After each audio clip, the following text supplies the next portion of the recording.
அது கமருதீனும் விஜய் பார்வதியும் இப்போ வந்து சேர்ந்துட்டாங்க. 2 பேரும் ப்ராமிஸ் போட்டுக்கிறாங்க. கையோட கை வச்சு கையை பிடிச்சிக்கிட்டே பேசிக்கிட்டு கொண்டுட்டு. இது என்ன, இது லவ்வர்ஸ் பங்களாவா இல்லை பிக் பாஸ் ஹவுஸா?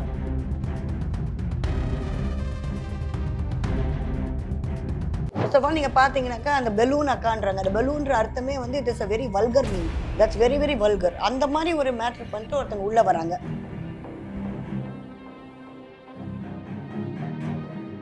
இது வரைக்கும் நீங்கள் பார்த்தீங்கன்னா நிறைய சீரியல் ஆர்டிஸ்ட்டை பார்த்துருப்பீங்க, சினிமா ஆர்டிஸ்ட்டை பார்த்துருப்பீங்க.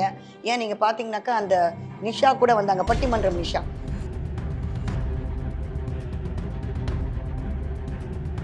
Actually what is a Bigg Boss game? நிறைய பேருக்கு இது தெரியல. விளக்கத்தை சொல்லணுன்னாக்கா, உங்களுக்கு கொடுக்குற டாஸ்க் தான் நீங்கள் ஒழுங்காக செய்யணும். இண்டிவிஜுவலாக நீங்கள் யோசனை பண்ணி வின் பண்ணணும்.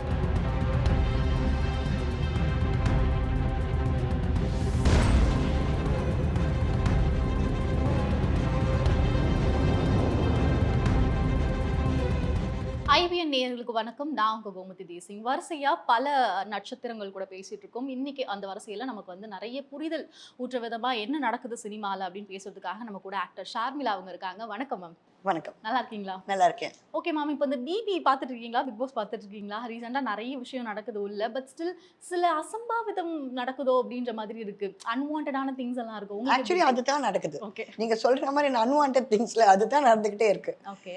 அதாவது வந்து இந்த பிக் பாஸ் கேம்னா என்னன்னு யாருக்குமே தெரியாம உள்ள நுழைஞ்சிட்டாங்க. அவ்வளவுதான். பிகாஸ் இது வந்து குரூப்பிசம் ஃபார்ம் பண்ணிக்கிறது. Actually what is a Bigg Boss game? நிறைய பேருக்கு இது தெரியல. விளக்கத்தை சொல்லணுன்னாக்கா, உங்களுக்கு கொடுக்குற டாஸ்க் தான் நீங்கள் ஒழுங்காக செய்யணும். இண்டிவிஜுவலாக நீங்கள் யோசனை பண்ணி வின் பண்ணணும். இது என்னென்னா ஒவ்வொருத்தர் கருத்தை கேட்டுக்கிறது, இவங்க கருத்தை பரிமாறி இருக்கிறது. ஓகே, ஒரு குரூப்பிசம் வச்சுட்டு இந்த குரூப்பை அவங்க தப்புன்றது, அந்த குரூப்பை இவங்க. இல்லை தனியாக நிற்கிறவர் நம்ம வாட்டர்மெலன். ஓகே. அது எல்லாத்தையும் இந்த Vijay Parvathi she is so audible. லோன்னு கத்துறாங்க. நிறைய பேர் எல்லாருமே தான் கத்துறாங்க. விஜய் சேதுபதி சார் இந்த தூரம் அந்த மைக்ரோஃபோனோட வந்தார். மைக்ரோஃபோனோட வந்து ஒரு நிமிஷம் இருங்க, நீங்கள் பண்ணுறதை பண்ணி காட்டுறேன்னு சொல்லிட்டு இவர் அதில் சத்தமாக கத்தி பேசினார். அப்போ அவங்களுக்குலாம் இப்படி இருக்குது. அப்போ பார்க்குற ஆடியன்ஸ்க்கு எப்படி இருக்கு? இல்லை, யூஸ்வலாகவே பிபியில் வந்து எல்லாருமே கத்துவாங்க, வாதம் எல்லாமே ஓகே. பட் ஸ்டில் இந்த this is like very very unprofessional set of people. அவ்வளோதான் சொல்கிறதுக்கு இருக்குது. அதாவது டக்குன்னு ஒன்றும் இல்லாமல் முன்னுக்கு வந்தவங்கலாம் உள்ளே வந்துட்டாங்க. இது வரைக்கும் நீங்கள் பார்த்தீங்கன்னா நிறைய சீரியல் ஆர்டிஸ்ட்டை பார்த்துருப்பீங்க, சினிமா ஆர்டிஸ்ட்டை பார்த்துருப்பீங்க. ஏன் நீங்கள் பார்த்தீங்கன்னாக்கா அந்த நிஷா கூட வந்தாங்க, பட்டிமன்றம் நிஷா. அவங்க எவ்வளோ பட்டிமன்றத்தில் நல்லா பேசி ஒரு பேர் எடுத்த ஒருத்தங்க. அதே மாதிரி தான் இந்த ஜல்லிக்கட்டுலாம் பேசி ஒரு girl, she also came inside. So இந்த மாதிரி எல்லாமே வந்து ஒவ்வொரு இதில் அச்சீவ் பண்ணவங்கள கொண்டு வந்தாங்க. இவங்க என்னத்தில் அச்சீவ் பண்ணாங்க? ஃபர்ஸ்ட் ஆஃப் ஆல் நீங்கள் பார்த்தீங்கன்னாக்கா அந்த பெலூன் அக்கான்றாங்க. அந்த பெலூன்ற அர்த்தமே வந்து it is a very vulgar meaning. That's very very vulgar. அந்த மாதிரி ஒரு மேட்ரு பண்ணிட்டு ஒருத்தவங்க உள்ளே வராங்க. This an example for the society, especially for the girls. Young கேர்ள்ஸ்லாம் இப்போ அவங்க பண்ணதை நம்ம பண்ணால் நம்மளும் ஃபேமஸ் ஆகும்ல. அது ஒரு விஷயத்தை வந்து ஒரு பேட் மொராலிட்டியை தான் அது காட்டுது. அவங்க ஒரு நல்லபடியாக ஏதோ ஒரு விஷயத்த செஞ்சு முன்னுக்கு வந்தால் கூட ஓகே. இந்த வாட்டர்மெலன் திவாகர், இவர் எல்லாரும் கேவலமாக பேசுகிறார். வாட்டர்மெலன் வச்சு அவர் பண்ணது ஓகே, அது ஒத்துக்கணும். ஒரு காமெடி ஏதோ பண்ணார். அவர் ஒரு காமெடியனாக தன்னை ஆக்கிக்க விருப்பப்படல. அவர் ரொம்ப எல்லாரும் விட பிரெயினியாகவும் இன்டெலிஜென்ட்டாகவும் காட்டுறதுக்கு ரீல் போடுறதை பற்றி பேசிட்டு இருக்காரு. இல்ல, ரீல் மட்டும் தான் போட்டுட்டு இருக்காரு. எல்லா கேமரா முன்னாடி நின்னுட்டு அதை பத்தி ஜஸ்டிஃபை பண்றாரு விஜய் சேதுபதி கிட்ட. இன்னும் 30 செகண்ட்ஸ் தாங்க ஒரு ரீல். இதை போட்டா என்னங்க பிரச்சனைனாக்கா, நீங்க அதுக்காக வந்திருக்கீங்களா உள்ள? You be in your house and to what ever you want. இப்போ நாங்களாம் ஷூட்டிங் ஸ்பாட்டுக்கு போறோம், நாங்கள் அங்கே ரீலாக போட்டுட்டு இருக்கோம். நாங்கள் கூட தான் ஃபேஸ்புக், இன்ஸ்டால எல்லாமே இருக்கோம். பட் நாங்கள் அந்த மாதிரியா பண்ணிட்டு இருக்கோம். This guy is over doing every thing. அது கமருதீனும் விஜய் பார்வதியும் இப்போ வந்து சேர்ந்துட்டாங்க. 2 பேரும் ப்ராமிஸ் போட்டுக்கிறாங்க. கையோட கை வச்சு கையை பிடிச்சிக்கிட்டே பேசிக்கிட்டு கொண்டுட்டு. இது என்ன, இது லவ்வர்ஸ் பங்களாவா இல்லை பிக் பாஸ் ஹவுஸா? Actually that's not love. ஒன்றும் இல்லை. கூட கணக்கு வராது. இல்லை, இது டேட்டிங் இது மாதிரி ஆயிடுச்சுங்க. அதுங்க ஒரு டேட்டிங் ட்ரிப் போனால் எப்படி இருக்கும்? கையை பிடிச்சிட்டே பேசிக்கிறது. அப்புறம் அவர் கமருதீன் கை இப்படி வச்சுட்டு உட்காந்துருக்காரு, இங்கே அப்படி மேலே சாஞ்சிட்டு உட்காந்துருக்காங்க. சரி, இதெல்லாம் வந்து ஒரு பேட் எக்ஸாம்பிள் இல்லையா? எங்களெல்லாம் சொல்ல வராங்க, நாங்களாம் சினிமா நடிகைகள், நாங்களாம் ஏதோ ஒரு பப்ளிக் பிளேஸ்க்கு போகிறோம், ஏதோ சிரிச்சுட்டு ஒருத்தங்க மேலே சாஞ்சாக்கா கூட அந்த சிரிப்பில் ஒரு மேல் மெம்பர் மேலே எவ்வளோ மீடியா பீப்புள், எவ்வளோ ப்ரெஸ் பீப்புள் எங்களை கேவலமாக எழுதுறாங்க. சிரிச்சுட்டு ஒரு சாதாரண ஒருத்தங்க மேலே சாஞ்சாக்கா கூட that becomes a bad thing. இப்போ வந்து விஜய் த்ரிஷா ஒரு கல்யாணத்துக்கு போயிருக்காங்க. அதுக்கு they took a same flight and event. இது ஒரு பிரச்சனையாக போயிடுச்சு. ஒன்றா நடித்தவங்களே ஒன்றா ஒரு இடத்துக்கு ட்ராவல் பண்ணால் ஒரு தப்பு. இவங்கெல்லாம் யாருன்னு வந்து உட்காந்துக்கிட்டு எல்லாமே ஃபேமிலி பார்க்குற ஃபேமிலி ஆடியன்ஸ் எல்லாருமே. இதில் வந்து என்னென்னா, இதை வந்து நம்மளால் தவிர்க்க முடியாது. விஜய் டிவி எல்லா வீட்லேயும் கண்டிப்பாக சேனல் இருக்கும். குழந்தைங்கிட்ட ரிமோட்டை பிடுங்க முடியாது நம்மளால. 24 ஹவர்ஸ் குழந்தைங்க பின்னாடி போய் என்ன பண்றாங்கன்னு பார்க்க முடியாது. குழந்தைங்களுக்குலாம் பேட் மொராலிட்டி காட்டுறாங்க இங்க. சினிமாலையாவது உங்களுக்கு ஏ சர்டிஃபிகேட் வருது. ஏ சர்டிஃபிகேட் நம்ம குழந்தைய கொண்டு போகாம தடுத்துக்கலாம். இதுல என்ன சர்டிஃபிகேட் இருக்கு? என்ன இவங்க இந்த மொராலிட்டி காட்டாத ஒருத்தங்களா இங்க இருக்காங்க. எஃப்ஜே அந்த பையன் அதுக்கு மேல hi dude Bigg Bigg Boss Boss Bigg Boss hi dude மரியாதையே தெரியாத பசங்களா என்ன இவங்க? இல்ல இவங்க எல்லாருக்கிட்டையும் ஒரே ஒரு விஷயம் நீங்க நல்லா யோசனை பண்ணி பாருங்க. இந்த எஃப்ஜேயா இருக்கட்டும், யாரா இருக்கட்டும், இங்க வந்த இந்த கமருதீனா இருக்கட்டும், இவங்க அம்மாங்கெல்லாம் கொண்டாந்து உட்கார வச்சு, விஜய் சேதுபதி சார் இவங்க அம்மாவையும் அப்பாவையும் உட்கார வச்சு அந்த இடத்துல நீங்க பேசுங்கன்னு சொல்லி அவங்க கிட்ட 4 கேள்வி விஜய் சேதுபதி சார் கேட்க ஆரம்பிச்சாருன்னா இது சரியாகும் நான் நினைக்கிறேன். ஏன்னா இவங்க கிட்ட எது கேட்டாலும் அப்படின்றது, பேசும்போதே எப்படின்றது மரியாதை கெட்டத்தனம். ஏன் இவங்க ஸ்கூல்ல டீச்சர்ஸ் கிட்ட இப்படி பிஹேவ் பண்ணுவாங்களா? இல்ல பிரின்சிபல் கிட்ட இப்படி பிஹேவ் பண்ணுவாங்களா? இவரு ஒருத்தர் வந்து எப்படின்னாக்கா நிறைய படங்க ஃபேமஸா பண்ண ஒரு ஹீரோ. அது ஒரு மரியாதைக்குரிய ஒரு மனிதர். இவங்களால முடியுமா? இப்ப கமருதீன் கிட்டயும் எஃப்ஜே கிட்டயும் அவர் பண்ண கேரக்டர்ல அதே மாதிரி பண்ணுங்கப்பான்னு பண்ணுவாங்களா? அந்த கெப்பாசிட்டி கிடையாது. ஆனா ஒரு மனுஷன் வந்தா அது கிண்டல் பண்ண தெரியுது, நக்கலா பேச தெரியுது. இது மட்டும் தான் there cable off. Why are they like this? அதுக்கப்புறம் துஷர் அந்த இவங்க அவங்க 2 பேரும் அவங்க தனியா ஒரு ஜோன்ல போயிட்டு இருக்காங்க. See actually who is playing the game in this? Ramya அதுக்கப்புறம் எதுக்கு அவங்களாம் எதுக்கு உள்ள வந்தாங்க அப்படின்றதே கொஸ்டின் மார்க்கா இருக்கு. அவங்க வந்து உள்ள வர அன்னைக்கு நீங்க பாத்தீங்கன்னா அந்த ஸ்கிரீனிங்ல அவ்வளோ நல்லா சொல்லியிருக்காங்க ஒவ்வொரு விஷயத்தையும். இப்போ ரம்யா வந்து நான் ரொம்ப கஷ்டப்பட்ட குடும்பத்துல இருந்து வந்திருக்கேன். அது மட்டும் இல்லாம என் சிஸ்டர்ஸை காப்பாற்றணும். அது ஒரு மோட்டிவா வச்சுட்டு வந்தேன். இந்த மாதிரி நிறைய நஷ்டங்கள் என் வாழ்க்கையில ஏற்பட்டிருக்கு அப்படின்னு சொல்லிட்டு உள்ள வந்தவங்க இப்போ பேசுற பேச்சை பார்த்தா வெளியில எனக்கு வேற பேர் தெரியுமா, இங்க வந்தா தான் நான் இப்படி இந்த மாதிரி ஒரு இதுல பேசுறாங்க. That is very very wrong. அது விஜய் சேதுபதி கண்டிச்சார். அதாவது வந்து she's talking as if she's a big rowdy person outside. But அவங்க கொடுத்துட்டு வந்த பிக்சர் ஒரு பாவம். அரோரா அதுக்கப்புறம் அவங்க வந்து சைலண்ட் கில்லரா கேம் ப்ளே பண்ணிட்டு இருக்காங்க ஒரு பக்கம்.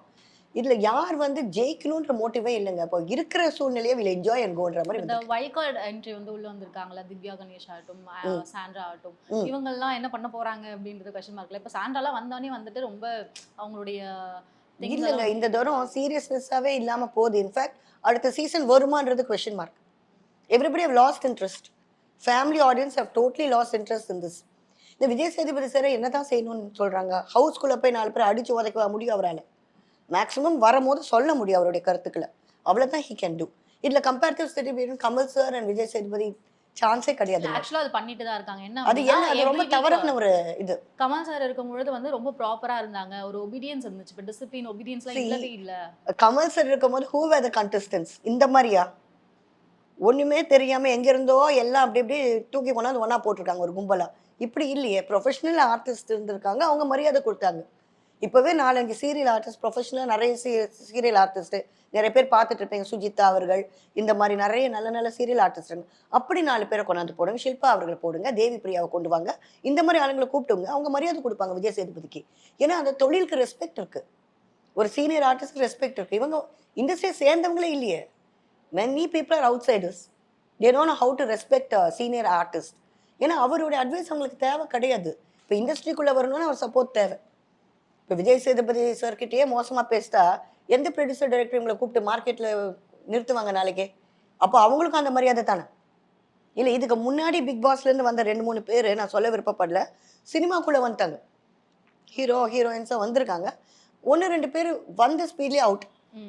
Because they didn't know how to respect director or producer. Okay. இப்போ இவங்கெல்லாம் பிக் பாஸ்க்குள்ளே என்ன ஐடியாவில் வந்திருக்காங்க? நாளைக்கு திருப்பி சொசைட்டிக்கு முன்னாடி இவங்களாம் வந்து நிற்கணும் வெளியில். This is not going to be life long. இது அந்த பீரியட் முடிஞ்ச உடனே எல்லாம் சொசைட்டியை ஃபேஸ் பண்ணும். எந்த தைரியத்தில் ஃபேஸ் பண்ண போகிறாங்க? கமருதீன் அவங்க அம்மா அப்பா முகத்தை எப்படி பார்ப்பாரு? இல்லை விஜய் பாரு அவங்க வீட்டார் எப்படி பார்ப்பாங்க? விஜய் பாரு ஓப்பனாகவே சொல்றாங்களா, எங்க அம்மா கிட்ட நான் சொல்லி புரிய வச்சுப்பேன் அப்படின்ற மாதிரி சொல்லிடுறாங்க. அண்ட் தென் திவ்யா கணேஷ் பேசும்பொழுது தான் சொல்லியிருப்பாங்க, எங்க அம்மா வந்து நான் சொன்னா புரிஞ்சுப்பாங்க, நான் எந்த மோட்டோவில் பண்ணேன்னு எங்க அம்மாவுக்கு தெரியும், நீங்க பேச அம்மாவுக்கு தெரியும். ஓகே, கமருதீன் வீட்டில் அவங்களுக்கு தெரியுமா? அவங்க ஒத்துக்குவாங்களா இந்த மாதிரி பிஹேவியர்? ஒருத்தர் மேலே சாஞ்சிக்கிறது பேசுறது எப்படி எடுத்துக்குவாங்க? How you going to face the society tomorrow? இங்கே நம்ம 2 பேரும் சேனல் உட்கார பேசி நம்ம போயிடுவோம். ஓகேங்களா? அவங்க தான் சொசைட்டியை போய் ஃபேஸ் பண்ண போகிறோம். இல்லை வாட்டர்மெலன் திவாகர் வந்துட்டு இப்போ வந்து ஜாதி பிரச்சனையை ஆல்ரெடி சொல்லியிருக்காரு ஒரு வாட்டி. இந்த ஜாதி கலவரத்தை கிளவுற மாதிரி ஒரு பேச்சு. இப்போ வினோத் உடைய ஜாதிக்காரங்களை இன்சல்ட் பண்ற மாதிரி பேசியிருக்காரு. இப்போ வெளியில வந்தாக்கா அவங்க இவரை சும்மா விடுவாங்கன்னு நினைக்கிறீங்களா? இல்லையா?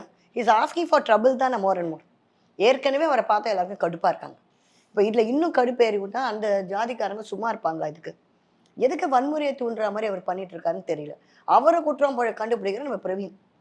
அவரு ஷர்ட் போடாம நடக்கிறாரு. அதுக்கும் தான் நம்ம பிக் பாஸ் சொல்லியிருக்காரு. ஏன் எஸ்ஜே, கமருதீன் இந்த மாதிரி இவங்கலாம் ஷர்ட் போடாமலே இருந்தது இல்லையா? ஏன் திவாகரை மட்டும் குற்றம் சொல்றீங்க? அது பிகினிங்ல நடந்துச்சு. பிகினிங்ல எங்க பிக் பாஸ் ஆரம்பிச்ச உடனே அவங்க எல்லாம் என்ன ஜானர்ல இருந்தாங்கனாக்கா, எல்லாரும் ஒண்ணா சேர்ந்து இந்த வாட்டர் மெலன் அடிச்சா எல்லா பப்ளிக்குக்கும் அவங்க மேல ஒரு இன்ட்ரெஸ்ட் வரும்னு நினைச்சாங்க. அதுக்கப்புறம் அவங்களே 2 குரூப்பா பிரிச்சுட்டாங்க. ஃபர்ஸ்ட் டே எனக்கு நல்ல ஞாபகம் இருக்கு. அவங்கவங்க என்ட்ரி ஆனும்போது ஃபர்ஸ்ட் கொடுத்த டாஸ்க் வந்து அந்த வாட்டர் டேங்க் ஆன் பண்ணணும், ஆஃப் பண்ணணும். இதுதான் ஃபர்ஸ்ட் டே கொடுத்த டாஸ்க். அதுல எப்படி எல்லாம் இண்டிவிஜுவலா திங்க் பண்ணி செஞ்சாங்க. ஒவ்வொருத்தரும் அந்த வீட்டுக்குள்ள வராங்க. இந்த டாஸ்க் இன்னொருத்தவங்க சொல்றாங்க. சொன்ன உடனே அவங்க ஆன் ஆஃப் அவங்க டிசைட் பண்ணி செஞ்சாங்க. அதுக்கப்புறம் அவங்க டிசிஷன்ல யாரும் போல. இவங்க சொல்றத கேட்டு இவங்க ஒரு விஷயத்த செய்யறது. மத்தவங்கள ஒரு விஷயத்த செய்ய சொல்லி வற்புறுத்துறது. இந்த மாதிரி தான் இப்போ ஜோனர் போயிட்டு இருக்கு. Diwakar is literally flirting with Aurora Sinclair, Parvathi. Actually he is not flirting. அது நிறைய பேருக்கு புரியல.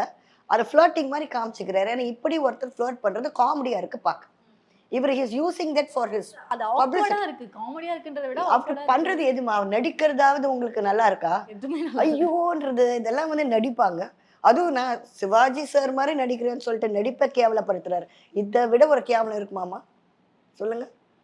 இது எனக்கு பிரவீன் காந்தி அவரை வெளியில அமைச்சதே நல்லது. அவர் உள்ள வரும்போது ஆனா ஒரு வார்த்தை சொன்னாரு விஜய் சார். நான் உள்ள போய் நிறைய மாற்றங்களை கொண்டு வர போறேன். என்ன மாற்றங்களை கொண்டு வந்தீங்க? வந்த உடனே நான் கல்யாணமே பண்ணிக்கல. ஆனா எல்லா பெண்களுக்கும் என்ன பிடிக்கும். கல்யாணம் பண்ணாமலே எனக்கு கல்யாணம் பண்ணவனை விட ஜாலியா இருக்கும். இதெல்லாம் வந்து யங் பாய்ஸ்க்கு கொடுக்குற அட்வைஸா? இதுக்கு தான் ஒரு பெரிய மனுஷனாக உள்ள கொண்டு வந்திருக்காங்களா? ஆனா அவர் யங் பாய்ஸோட போட்ட ஆட்டம் அதிகம். ஏன் அவர் ப்ரப்போஸ் பண்ணாரு, அது உண்மை. ஆமா. ஏன்னா அவர் அதை விட்டுட்டு வெளியில வந்து ஒரு பேட்டி கொடுத்துருக்காரு. கேட்டா ஒன் ஆஃப் மை ஹீரோயின்ஸ் மாதிரி இருந்தாங்க அரோரா. அதனால அப்போ இவர் ஹீரோயினை ப்ரப்போஸ் பண்ணாருன்னு அர்த்தமா? சீங்க எல்லாருமே வந்து இதை வந்து பிக் பாஸ்ன்ற ஒரு விஷயத்துக்குள்ள வந்துட்டோம், பாப்புலர் ஆயிடுவோம்னு நினைச்சிட்டாங்க. ஆனா என்ன மாதிரி பாப்புலர் ஆறாங்கன்னு இருக்குல்ல. வெளியில வரும்போது நல்ல பேரோட வெளியில வரும்னு யாருமே நினைக்கல. கடைசியா வந்து நம்ம கலையரசன் எலிமினேட் ஆனாரு. எலிமினேஷன் போது எல்லாம் வந்துட்டு போயிட்டு வாங்குற. நான் சந்தோஷமா போய் என் பொண்டாட்டி குழந்தைங்களோட இருக்க போறேன். இது எது பிக் பாஸ்க்கு இன்சல்ட்டா? சி அங்க வெளியில வர்றதே ஒரு இன்சல்ட் நிறைய பேர் தெரியும். பேட் வேர்ட்ஸ் பேசி இந்த மாதிரியான ஒரு ஆமா. இடத்துல எவ்வளவு பீப் போடுறது அப்படின்னு விஜய் டென்ஷன் கேட்டார்ல எத்தனை வாட்டி உங்களுக்கு பீப் போடுற? எதுக்கு பீப் போடுறாங்க? சின்ன குழந்தைங்க கேட்க கூடாதுன்னு. நீங்க எதுக்கு அந்த மாதிரி பேசிட்டே இருக்கீங்க? உங்களுக்கு நார்மலாவே அப்படிதான் பேசுறாங்களா இல்ல இந்த ஷோக்காக பேசுறாங்க? எனக்கு உண்மையிலேயே புரியல. ஏன்னா இத்தனை பேட் வேர்ட்ஸ் வந்து ஒரு சாதாரணமா பேசுறவங்களுக்கு you can't use such bad words constantly. But she is doing it like that. இது வெளியில வரும்போது கூட பிக் பாஸ்க்கு நோஸ் கட் கொடுக்குற மாதிரி பேசிட்டு வர்றாரு. That is very very wrong. நான் போய் ஜாலியா இருப்பேன். என் பொண்டாட்டி குழந்தைங்களோட ரொம்ப ஜாலியா இருப்பேன். ஆக்சுவலி பிக் பாஸ்லேருந்து வெளியில வரவங்க they'll மிஸ் த பிளேஸ். இதுக்கு முன்னாடி இருந்த டேக் பிக் பாஸ் 1, 2, 3 சீசன்ஸ்ல எடுத்து பாருங்க. வெளில வரும்போது கண் கலங்குவாங்க. எப்படியாவது நம்ம ஜெயிக்கணும். இங்க அந்த இதுவே இல்லை. வெளியில போனா ஜாலியா போறாங்க. பிரவீன் காந்தி வந்து சொல்றாரு, ஆஹா நான் வெளியில வந்தது ரொம்ப சந்தோஷப்படுறேன். உள்ள இருந்தாலும் என்ன வெளில இருந்தாலும் எனக்கு ஒண்ணுதான். ஸோ இந்த வந்த டீமுக்கே மரியாதைன்னு ஒண்ணு இல்லை. ஆக்சுவலா கலையரசன் வெளில வரும்பொழுது விஜய் வந்து லெஃப்ட் ஹேண்ட்ல ஹேண்ட்ஷேக் கொடுத்திருப்பாரு. அது வந்து நிறைய பேர் ரீல்ஸ் ஆகும், ரொம்ப அது வைரல் ஆச்சு. எல்லா விஷயத்துலயும் தாங்க இன்சல்ட் பண்றாங்க. எனக்கு தெரிஞ்சு விஜய் சேதுபதி சார் எப்படி இதை தாங்கிக்கிட்டு இன்னும் இருக்காருன்னு எனக்கு தெரியல. வேற ஒருத்தங்களா இருந்தா இந்த அளவுக்கு பேஷன்ஸ் போய் ஓடி போயிடுவாங்க. நிச்சயமா நான் முடியாதுங்க, இந்த சீசன் நடத்த முடியாதுன்னு கிளம்பி போயிடுவாங்க. இவர் என்னைக்கு தான் அவர் பேஷன்ஸை லூஸ் பண்ண போறாரோ தெரியல. இதுக்கு மேல என்னங்க ஒருத்தங்க பண்ணணும்? கரெக்டாக தான் அனலைஸ் பண்றாரு. ஒரு கேப் கொடுத்தாங்க, ஒரு பிரேக் கொடுத்தாங்க. ஒரு பிரேக்குன்னு சொல்லிட்டு உள்ள போயிட்டு வர்றாரு. அதுக்குள்ள ஒருத்தர்கிட்ட பேசிக்கிட்டு கொண்டுக்கிட்டு அதுக்குள்ள கிண்டல் பண்ணி சிரிச்சுக்கிட்டு இவரை சீரியஸா சொல்லிட்டு போற விஷயங்களை கிண்டல் பண்ணி சிரிக்கிறாங்க. அவர் வந்தவொடனே சொன்னார், அந்த பிரேக் கொடுத்தேன்னு, அதுவும் கலையரசனை கூப்பிட்டான்னு கேட்டார். பிரேக் கொடுத்தேன்னு, எதுக்கு பிரேக் கொடுத்தேன்? கொஞ்சம் திங்க் பண்ணுங்க, நான் சொன்னதுல யோசனை பண்ணி பாருங்க. ஆனா அது பண்ணல. நான் சொல்றதை வச்சு நக்கல் தான் பண்றீங்க. யாருக்கு ஒரு கரெக்ஷன் சொன்னாலுமே அவங்க ஃபேஸ் எக்ஸ்பிரஷன் எல்லாமே நீங்க பாருங்க. பாக்குறவங்க ஒவ்வொருத்தருக்கும் கோபம் வருங்க. ஒண்ணுமே இல்லை. இப்போ இது வந்து எப்படி நம்ம எடுத்துக்காட்டா இருக்கு. இவங்க வீட்டுல வளர்த்த விதம் இப்படி தானா? ஏன்னா ஃபர்ஸ்ட் என்ட்ரி ஆகும்போது இவங்க அம்மா அப்பாலாம் உட்காந்து மைக்ல பேசுறாங்க, என் பையன் இப்படி, என் பொண்ணு இப்படின்னு பேசுறாங்க. அவங்களுக்கு கெட்ட பேர் வாங்கி கொடுக்குற மாதிரி தான் இந்த பசங்க நடக்கிறாங்க. அது அவங்களுக்கு தோணாதா?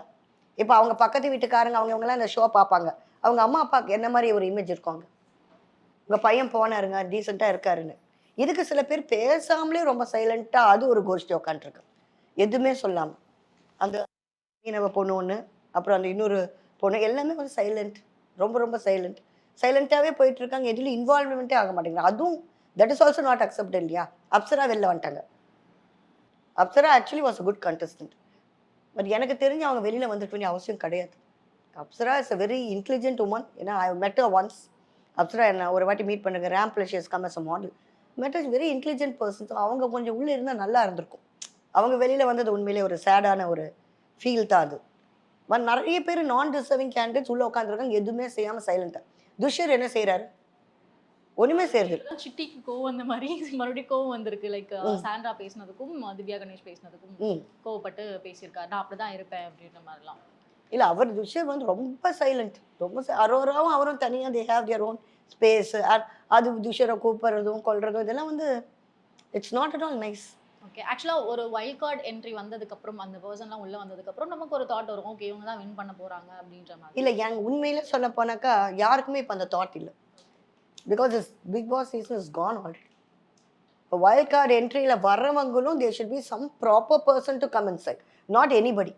இப்போ பிரஜன் அவங்க ஒய்ஃப் ஒன்னாவே வராங்க. அது எப்படி? அங்கேயும் அவங்களுக்கு ஃபேமிலி டிஸ்பியூட்ஸ் இருக்கலாம்.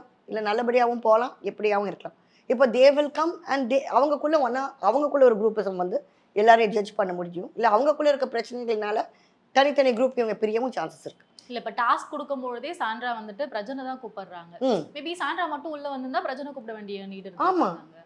இப்போ அந்த மாதிரி உள்ள அமிச்சா அவங்கக்குள்ள தானங்க இருக்கும் ரேப்போ. இப்போ நீங்களும் நம்ம இப்போ பேசிட்டோம். இப்போ நம்ம 2 பேரும் ஒண்ணா பிக் பாஸ்க்கு போனா நான் மத்தவங்க கிட்ட விட உங்களை தானே கான்சன்ட்ரேட் பண்ணுவேன். ஜஸ்ட் ஒருத்தங்க தெரிஞ்சவங்கன்ட்டு.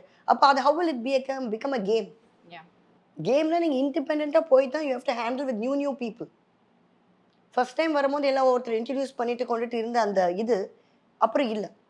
மரியாதை குறைவா ஒருத்தர் பேசிக்கிறது, கையை எடுத்து அடிக்க வர்றது, உதைக்க வர்றது இதெல்லாம் it's not at all acceptable.